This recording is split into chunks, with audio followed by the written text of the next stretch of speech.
crowd, I'm going to ask you one more time. Are you ready to go GNCC racing? 10 seconds for round number one, the XC1 Pro.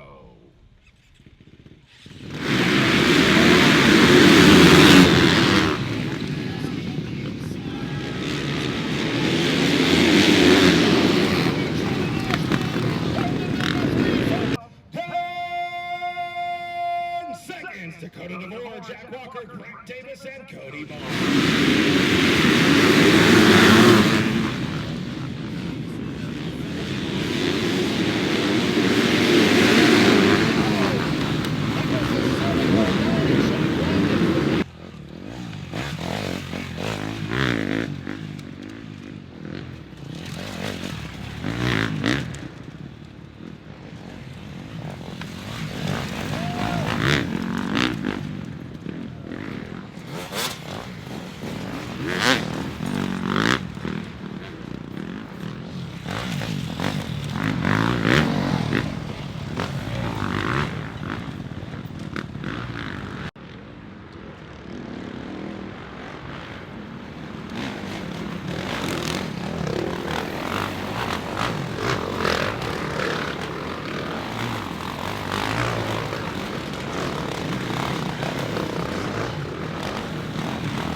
from my perspective, it looked like you even had to work a little bit harder for that one than you had to for the rest of the ones that you. But in one fell swoop, you made up a lot of ground and a lot of passes, and you were able to pull it off.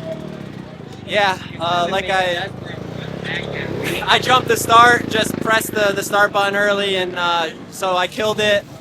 Got going again, like off the start, but obviously was back in the pack, and I knew I would get stopped for a penalty after the first lap. So, I mean, I did the best I could that first lap. I might have made 2 or 3 passes, but of course I got stopped, got black flagged, and had to wait there 15 seconds. And it is what it is. Just mad at myself about that, but yeah, I knew it would be tough because I was like 50 seconds off the leader, but then also Grant Davis and Gus had passed me, so I was gonna have to get in the lead and also get a minute on them guys, and they've both been riding really good, so I knew it would be tough, but yeah, I just kept fighting, making passes and charging, and yeah, it felt solid. My first time racing here, so took a little bit more focus. Not really familiar with the area, but I'm pumped on it. It was cool. It was rocky. It was fast, rough, good GNCC, and yeah, just pumped to get another win. Back to back is awesome, and extend the points lead some more. And yeah, keep fighting. Thank you. Well, you were up there again. May not have ended the way you wanted to, but ultimately you got the class win again, and you're second overall for the day. Yeah, I'm pretty happy with the day. Honestly, I'll take positives out of today and just move on. I got to get better in the rocks for sure, and work on my bike and get it better. But other than that, Ben was riding good today. I wanted to get him really bad today to catch some points back up, but he got me. But there's always next weekend. Y'all come to the pits. He was between y'all when you come out. Heading into the 2-lap card, you had one slip up, and that messed up the bike, or did it just take the win? Well, I was just standing up through the rocks, and I caught something, and it slammed me on the ground, and just wrung myself a little bit, messed up my side a little bit. I was hurting, but other than that, I'll be good and healthy for the next one. Thank you. You were in the fight today, ultimately second in class and third overall, another podium on the day. How was the race from your perspective? It was tough. I didn't really feel like I was in it at the beginning. I got strung out there and put in a kind of a bad spot. Then some guys made some mistakes and some bike stuff, but yeah, I got going like right when I gassed, or right lap 3 or so, and just got off pit strategy with Ben, and wasn't able to. I think I could have ran his pace, but I don't think I was gonna. I didn't catch him. So I just got to get better and get more confident, more feel with the bike, and. We've been working with FC this last couple of weeks, and we're getting the thing dialed in a direction that suits me and makes me comfortable. So it's looking brighter. Just wish we could have started a little sooner. So we just keep our head down. Ben's kind of yarding us on these points here, so it doesn't help with the XC2 guys are getting in there and mixing it up. So. It's going to be a tough year to get back in the fight for the championship at this point. Only 5 rounds in. It's pretty disappointing, but keep our head down, keep trying, show up. Left to do, make some noise, ladies and gentlemen. Your overall podium here from the Specialized All-Grade GNCC. Ben Kelley grabbing the win. Grant Davis, second overall, and Caleb Russell rounding out your top 3 overall. He's doing it. That means National Weather Service just called it in, and we got a 100% chance of champagne showers here at the Specialized Old Grade GNCC. The bottles are popping, and that's what it's all about.